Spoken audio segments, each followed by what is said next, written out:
ሰላማችሁ በያላችሁበት ይብዛልን ውድ ቤተሰቦቻችን፣ ተስፍሽ ነኝ። ለዛሬ ከሰሞኑ ቲክቶክ ላይ በተጋራው አንድ ቪዲዮና ብዙዎች የተነጋገሩ በሚገኙበት አንድ የፕራንክ ቪዲዮ ላይ ተንተርሰን አንድ ርዕሰ ጉዳይን እያነሳን ከእናንተ ጋር አብረን ቆይታ እናደርጋለን። እናንተም ቪዲዮውን ሳትከታተሉት አልቀራችሁም። አንድ ባል የልጆቹን እናት ፕራንክ ሲያደርጋት በዛ ቪዲዮ ላይ ያሳያል። ነገር ግን ደግሞ ይቺ ፕራንክ የተደረገች ሚስት በተነገራት ነገር ወይም ደግሞ ፕራንክ በምትደረግበት ነገር የምር ይመስል ስለነበረ በጣም ስሜቷ ሲነካና ስታለቅስ እንዲሁ ደግሞ ከዛም ባሻገር ስሜቷ ሲረበሽም ጭምር በዛ ቪዲዮ ላይ ይታያል እና ይሄ ብዙዎቹን የረበሸና ከዛ በኋላም ደግሞ በየማህበራዊ ሚዲያው ላይ ወጥተው ሪያክት እንዲያደረጉበት ያስገደደም ጉዳይ ጭምር ነበር። ልጅ ከወለድሽ በኋላ ኑሮ ከብዶኛል፣ 2 ዳቦ እየበላሽ ነው፣ ፈረንጆች በወለዱ በሳምንቱ ስራ ይሰራሉ፣ አንቺም ተነስተሽ ስሪ፣ ለኔም መዘኝልኝ እያለ ነበር እንግዲህ ፕራንክ እያደረገ ሲቀርጻት የነበረው። ያው እንደምታውቁት የፕራንክ ቪዲዮ ፕራንክ አድራጊውም ሆነ ፕራንክ ተደራጊው የሚመላለሱት መልስ እንዳለ ቢሆንም አሁን ግን በተለይ ደግሞ በየሶሻል ሚዲያው የሚለቀቁ የፕራንክ ቪዲዮዎች እንደምትመለከቷቸው ፕራንክ አድራጊውም ሆነ ፕራንክ ተደራጊው የሚያውቋቸው ጉዳዮች ሆኑና ከዛ በኋላ ደግሞ ፊሊንጋቸውንም የምር ነው ወይ ብላችሁ እንኳን ለመገመት እስከምትቸገሩ ድረስ በጣም አስቸጋሪ ሊሆን ይችላል። ይህንኛው ግን በጣም በሚዘገንን ሁኔታ ማለትም ደግሞ ይህንን ቪዲዮ የተመለከተ ሰው በፍጹም ለያዝም በሚችልበት ሁኔታ ነው እንደዚህ አይነት ነገር ሀፕን ሲያደርግ የተመለከተ ነው። እንግዲህ ይቺ እናት የልጆቹ እናት ናት፣ ባለቤቱ ናት፣ ሚስቱ ናት፣ ሁሉ ነገሩ ናት። ነገር ግን ደግሞ በእንደዚህ አይነት በጣም በዘቀጠና በወረደ ንግግር እንዴት ሊያናግራት ይችላል? እንደዚህ በጣም በማይመጥኗት ቃላት እንዴት ፕራንክ ሊያደርጋት ይሞክራል የሚለው በጣም አነጋጋሪ ጉዳይ ሆኖ ብዙዎቹን እያነጋገረ ነው የሚገኘው። እኔም እንደው የተሰማኝን ስሜት ሪያክት ላድርግበት ብዬ ነው በዚህ ቪዲዮ ወደ እናንተ የመጣሁት። እውነቱን ለመናገር በጣም ፊል ያደርጋል፣ ይሰብራል። ምክንያቱም እሱ የሚናገራቸው ቃላት ከዛ በኋላ እሷ አይን ላይ እሷ ፊት ላይ የተነበበው ኢሞሽን በራሱ ብዙ የሚናገረው መልእክት ያለ ይመስለኛል እና በጣም የሚያሳዝን ነገር ነው እውነት ለመናገር። ከዛ ውጭ ግን ከዛ በኋላ ደግሞ ያደረገው ነገር የበለጠ የሚያስገርም ነገር ሆኖ አግኝቼዋለሁ። እኔ በግሌ የይቅርታ ቪዲዮ ነው የሰራው። የይቅርታ ቪዲዮ ሰራ። የይቅርታ ቪዲዮ መስራቱ አይደለም የሚገርመው፣ ግን ሰዎች አስከፍታታል ስላሉኝ፣ ሰዎች አስቀይመሃታል ስላሉኝ እና ደግሞ ሰዎች ልትከሳት ይገባል ስላሉኝ የሚሉ ቃላትን ነበር ሲጠቀም የነበረው። እንግዲህ ሰዎች አስከፍታታል ብለው ስላሉት ነው እንጂ እሷን እንዳስከፋበት አላመነበትም ወይ? ሰዎች ልትከሳት ይገባል ስላሉት ነው እንጂ እሱ ልክሳት ይገባል የሚለውን ነገር አላመነበትም ወይ የሚሉ ጥያቄዎችን በትክክል የሚያስነሳ ጉዳይ ነው። እዚህ ጋር ማናችንም ሰው ላይ ልንፈርድ ወይም ደግሞ ብያኔ ልንሰጥ አንችልም። ሰዎች ላይ ሊፈርድ ስልጣን ያለው አንድ አምላክ ልዑል እግዚአብሔር ብቻ ነው። ነገር ግን ከዚህ ጉዳይ ባለፈ እንደው ነገሮችን ስንታዘባቸው በጣም ብዙ የሚያሳዝኑና የሚሰብሩ ነገሮችንም ጭምር እናገኛለን እና ብር ለማግኘት ሲባል ወይ ደግሞ ፎሎወር ለማግኘት፣ ላይክ ለማግኘት፣ ኮሜንት ለማግኘት ሲባል እንደዚህ በጣም የወረዱ ተግባራትን መመልከት አሁን እየተለመደ የመጣ ነገር ሆኗል። በተለይ በፕራንክ ስም በፕራንክ ሰበብ የሚደረጉ በጣም አስቀያሚ ብዙ ነገሮችን እየተመለከትን እንገኛለን። እንግዲህ ፕራንክ የቃሉ ትርጉምንም ቢሆን በተመለከቱት የተንኮል ተግባር ወይም ደግሞ ሚስቺቪየስ አክት የሚባለውና ይሄ ደግሞ ፕራክቲካል የሆነ ጆክ በየጊዜው ልምምድ የሚደረግበትን ብቻም ሳይሆን በየጊዜው ደግሞ ሰዎች ተግባራዊ የሚያደርጉት ቀልድ እንደማለት ነው ፕራንክ የምንለው ነገር። እንግዲህ በዚህ ፕራንክ በሚባለው ሂደት ውስጥ ሰዎች ምን አይነት ስሜት ሊሰማቸው ይችላል? ኢቭን ፕራንክ የሚባለው ነገር እኔ ከናካቴውም የመደግፍ ሰው አይደለሁም። ሰዎች የሚያፈቅሩትን ሰው ሊሆን ይችላል፣ የትዳር አጋራቸው ሊሆን ይችላል፣ እናታቸውን፣ አባታቸውን፣ ቤተሰቦቻቸው ሊሆንም ይችላል ፕራንክ ማድረግ አለባቸው ብዬ አላምንም። የፕራንክ ጽንሰ ሀሳብም ሲጀመር ኢትዮጵያዊ አይደለም። ፕራንክ ከባህር ማዶ ተቀርቶ የመጣ ነገር ነው እንጂ ኢትዮጵያዊ ባህል፣ ኢትዮጵያዊ ስርዓት አይደለም። ግን ደግሞ እንደው ፕራንክ መደረግ አለበት ወይ ደግሞ መዝናኛ ነው ብሎ የሚያስቡና የሚከራከሩ ሰዎች ስላሉ ይሄ መሆን አለበት ተብሎ የሚነገርም ከሆነ በእነዛ ሰዎች ዘንድ እንደዚህ አይነት መከራከሪያዎች የሚቀርቡ ከሆነ አንደኛ ፕራንክ የምናደርገው ማንን ነው? ሁለተኛ ደግሞ ፕራንክ የምናደርግበት ሀሳብና አይዲያስ ምንድን ነው? ለዛ ሰው የሚጎረብጠው አይሆንም ወይ? ለዛ ሰው ስሜት የሚረብሽ አይሆንም ወይ? ለዘላለም መጥፎ ጠባሳን ጥሎበት የሚያልፍ አይሆንም ወይ የሚሉ ነገሮችን ማሰብና ከግንዛቤ ውስጥ መክተት ትልቅ ጉዳይ ነው የሚሆነው። ይሄን ነገር ማሰብ የሚችል ሰው በትክክል ቢያንስ ነገሮችን ማገናዘብ የሚችልበት አቅሙ ጥሩ ደረጃ ላይ እንዳለ መናገር ይቻላል። ግን አሁን የምንመለከታቸው ነገሮች በፕራንክ ስም የሚደረጉ ነገሮች፣ በተለይ ባል ሚስትን ፕራንክ የሚያደርግበት ወይ ደግሞ ሚስቶች ባሎችን ፕራንክ የሚያደርጉበት መንገድ በፍጹም ሊጠበቅ የማይችል፣ አንዳንድ ጊዜ ደግሞ ጭራሽ ልጆቻቸው ፊት ህፃናት ልጆቻቸው ፊት እንደዚህ አይነት ፕራንኮችን ሲያደርጉም ጭምር ነው የምንመለከተውና እንዲህ አይነቶቹ ነገሮች ይህንን ጀነሬሽን ይህንን ትውልድ ወዴት ነው ይዘውት የሚገቡት የሚለውን ነገር ማሰብ በራሱ በጣም ተገቢ ነው። ምክንያቱም ይቺ ልጅ ትናገር ነበረ በዛው የፕራንክ ቪዲዮ ላይ። እንግዲህ ፕራንክ እንደሚያረጋት አስበዋለች ብዬ አላስብም በዛ ሰዓት ላይ፣ ግን እሷ የምትናገረውም ነገር ጭምር ነበርና አስከፋውሽ እንዴ ሲላት እንኳን አይ በፍጹም እያለች ነበር የምትለው፣ እያለቀሰች ስሜቷ ተጎርቶ ስሜቷ ጥሩ ባልሆነበት ሁኔታ ላይ እንኳን ሆና እሷ ግን ያንን ስሜቷን ለመሸሸግ ያንን ስሜቷን ለመደበቅ ነበር ትሞክር የነበረው። እና አንዳንድ ጊዜ ምንድን ነው የምናደርጋቸው ነገሮች፣ ብዙ የምናያቸው ነገሮች አሉ። ከዚህ በኋላም በደንብ የምንመጣባቸው ፈጣሪ ቢፈቅድ የምናነሳቸው ነገሮች ይኖራሉ። ቲክቶክ ላይ ብር ለማግኘት ሲባል፣ ዩቲዩብ ላይ ብር ለማግኘት ወይ የሆነ ጊፍት ለማግኘት የሆነ ነገር ለማግኘት ሲባል ብዙም አይደረጉ ነገሮችን ሲደረጉ እናያለን። አብሶ ደግሞ ቲክቶክ በተባለው ፕላትፎርም ላይ አንድ ማህበረሰብ ደግሞ እንደ ማህበረሰብ ሰለጠነ ሊባል የሚችለው እንደ ማህበረሰብ አንድ የተሻለ ደረጃ ላይ ሀገር እንድታድግ ማድረግ የሚችለው ግለሰቦች ጥሩ ሆነው በስነ ምግባር የታነጹ ጥሩ ነገሮችን ማድረግ ሲችሉ ነው። ማህበረሰብም ደግሞ አንድ የተሻለ ደረጃ ላይ ከፍ ብሎ ሊቀመጥ የሚችለው።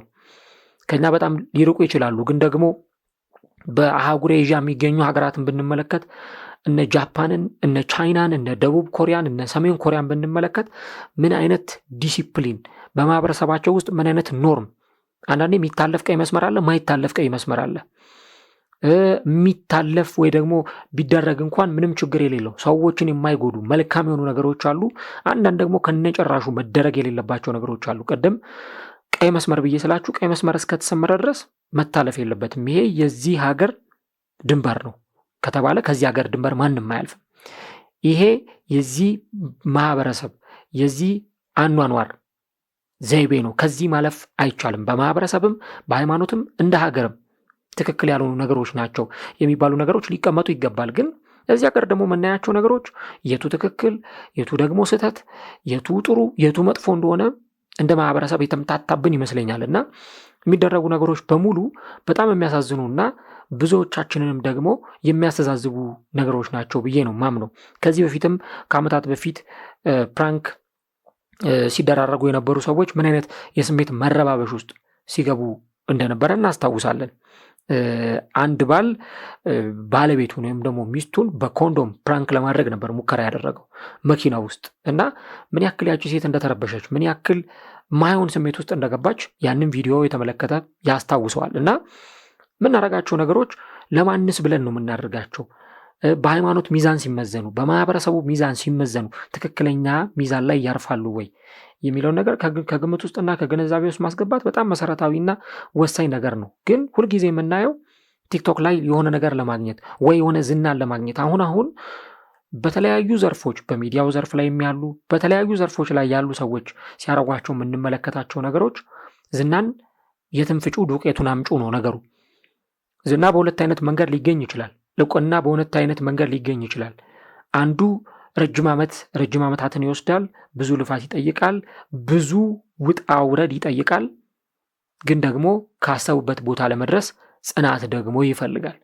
ያንን ነገር ለመሻገር ምናልባትም ደግሞ ኮሚትመንት የተባለው ነገር በጣም አስፈላጊ ነው። ሌላኛውና ሁለተኛው ደግሞ ብዙዎች የተጠቀሙ ያሉበት አማራጭ ደግሞ በጣም በቀላሉ በአቋራጭ የሚያደርስ ሾርት ከቶች ያሉት በአቋራጭ የሆኑ መግቢያ መውጫዎች ላይ ገብታችሁ ወጥታችሁ ሰዎች ያንን እውቅና ለማግኘት ጥረት የሚያደርጉበት ሁኔታ ነው።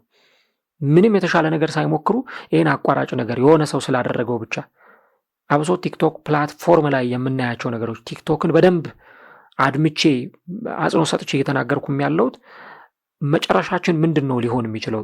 አሁን እየተለማመድናቸው የምንገኛቸው ነገሮች ከሆነ ሰዓት በኋላ ባህል የሚባል ነገር አይኖርም።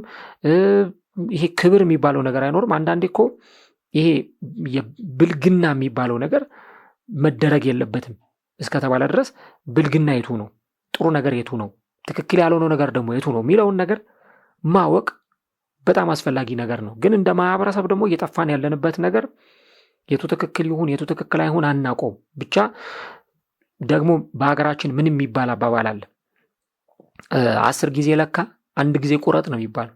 10 ጊዜ ለካ የሚባለው እንዳትሳሳት ነው፣ ስህተት እንዳይፈጠር ነው። ስህተት እንዳይፈጠር 10 ጊዜ ለካ ከመቁረጥ በፊት፣ የምትቆርጠው ግን 1 ጊዜ ነው። አንድ ሰው በእጁ የስማርትፎን ስለያዘ ብቻ ወይም ደግሞ መፖሰት ስለቻለ ብቻ ለምንድን ነው የሆነ ነገር አንስቶ የሚፖስተው? መጀመሪያ ምንድን ነው የምፖስተው? ምንድን ነው የምለጥፈው? ማህበራዊ ሚዲያ ላይ ምንድን ነው የማጋራው ነገር ሰው ይጎዳል ወይ? ሰው ይጠቅማል ወይ? ሰውን የሚያንጽ ነው ወይ? ሰውን የሚገነባ ነው ወይ? ሰውን የሚያስተምር ነው ወይ? ወይስ ደግሞ በተቃራኒው ሰውን የሚረብሽ የሰውን ኢሞሽን የሚጎዳ ነገር ነው ወይ የሚሉ ነገሮች መታሰብ ይኖርባቸዋል እንጂ ማንም ሰው እንደፈለገ በቃ ይሄ እንስሳት እንኳን እኮ ምን እንደሚያደርጉ መቼ ወደ ማደሪያቸው መሄድ እንዳለባቸው መቼ መመገብ እንዳለባቸው እንኳን ያውቁታል። ቢያንስ በተፈጥሮ የሚረዱት ነገር አለ። አሁን የሰው ልጅ ከእንስሳም እየወረደ በጣም ከእንስሳም እየዘቀጠ ነው የሚገኘው እና የሚደረጉ ነገሮች እጅግ በጣም የሚያስፈሩ አስፈሪ ጊዜ ከዚህ በኋላ ከፊታችን እንደሚጠብቀን በደንብ እያሳዩ የሚገኙ ብዙ ምልክቶችን እያየን ምልክቶችንም ከማየት አልፈን አሁን ህመሙን ማየት ጀምረናል። አንዳንድ ሰዎች ወጥተው የቲክቶክ ቪዲዮ ሲሰሩ እናያለን። በስንት ዓመትሽ ነው ሴክስ ማድረግ የጀመርሽው? ከስንት ሰው ጋር ሴክስ አድርገሽ ታውቂያለሽ? ምናምን የሚሉ ለተማሪዎች እንደዚህ አይደለም ለተማሪ ለትልልቅ ሰው እንኳን የማይጠየቁ ጥያቄዎችን ሚዲያ ላይ እያወጡ ሲጠይቁ የምንመለከታቸው ብዙ የሶሻል ሚዲያ ሰዎች አሉ።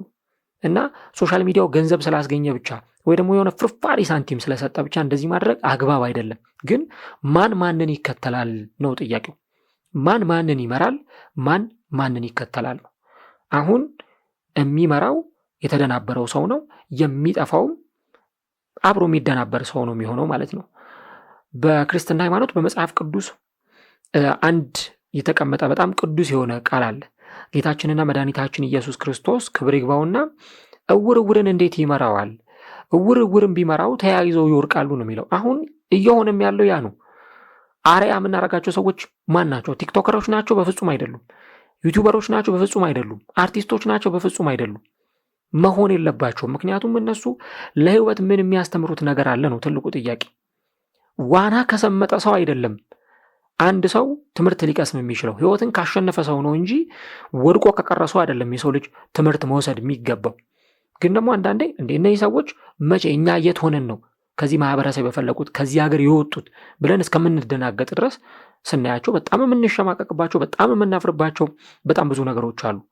አሁን እዚህ ሀገር ላይ ጥሩ ይዘት ተጨንቆ የሚሰራ ጥሩ ኮንተንት አስቦ ተዘጋጅቶ የሚሰራ ሰው አይደለም ቫይራል የሚወጣው። እንደዚህ የተበሻቀጠ ስራ የሚሰራ ምናልባት ለቃሌ በጣም አም ሶሪ ቱ ሴይ ዚስ ግን በጣም የወረዱ ስራዎችን የሚሰራ ሰው 3 ሚሊዮን 4 ሚሊዮን 10 ሚሊዮን ሰው ሶሻል ሚዲያ ላይ የሚያየው በሚሊዮን የሚቆጠሩ ሰዎች የሚመለከቷቸው ሰዎች ይሆናሉ። ከዛ በኋላ ደግሞ ልክ ደህና ነገር እንደሰራ ሰው ዩቲዩበሮች በሉት ፖድካስቶች በሉት የቴሌቪዥን ጣቢያዎች በሉ እንደ ኳስ ወረፋ ይዘው ይቀባበሉባቸዋል። በፊት ኢንተርቪው የሚደረጉ ሰዎች እንኳን ለሀገር ጥሩ ስራ የሰሩ ማህበረሰቡን የሚያንጽ መልካም ነገር የሰሩ ለመጪው ትውልድ አርአያ መሆን የሚችሉ ሰዎች ነበሩ በየሚዲያው ቀርበው ኢንተርቪው ሲደረግላቸው ቃለመጠይቅ ሲደረግላቸው ምንሰማ የነበረው።